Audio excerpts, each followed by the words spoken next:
Good morning from a cold and wet Aleppo. It's very similar to almost 1 year ago on the 6th of February when the deadly earthquake struck southern Turkey and Aleppo city, collapsing many buildings, resulting in many deaths, and shattering the sense of safety and security of the entire city. I remember coming here after the earthquake and discovering many of my friends and the people I knew were shells of themselves, having experienced deep trauma, fearing that they would have died in those moments following and during the earthquake. Thankfully, through their own resilience and the input of psychological expertise and psychological focus groups and PSS intervention groups, JRS has managed to help people move on from the trauma. We have also been able to distribute emergency food assistance to over 44,000 people on numerous occasions over the past year. We've also been able to distribute clothing and hygiene kits, and we have also been able to plan some health interventions, helping thousands of people access emergency health care at primary level. And very importantly, we've been able to support people access life-saving surgery.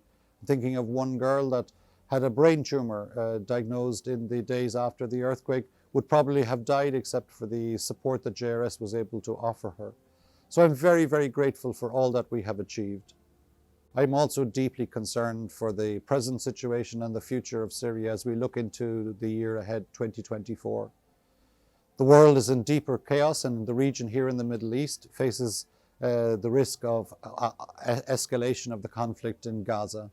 This is having a deep impact, as well as the forgetfulness by the international community of the situation in Syria.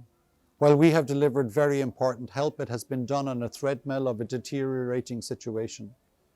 The local currency, the Syrian pound, has deteriorated by over 100% in the 12 months between the earthquake and today.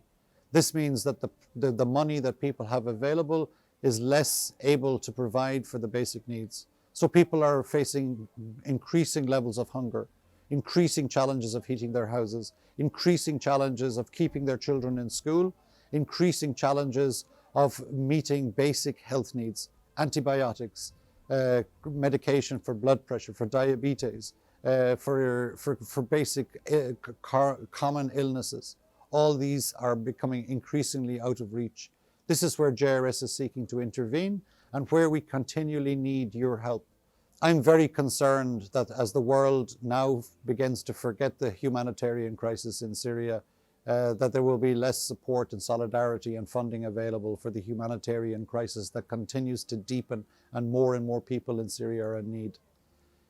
I find it very concerning that the UN body, the World Food Programme, is unable to continue its food distribution program in Syria in 2024 because of a shortfall of funding. It needs an estimated $1 billion to continue its program. It is underfunded by about 70%.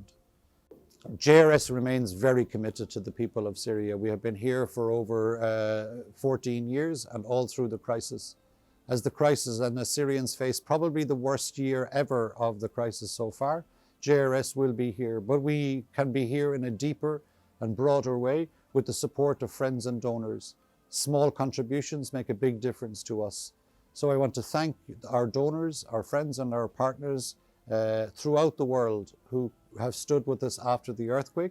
I appeal to you on behalf of the people of Syria to remain mindful, not to forget the situation of Syria, to keep the situation of Syria on the agenda, and where possible to support us with your generosity, with your donations, with your prayers and with your interest.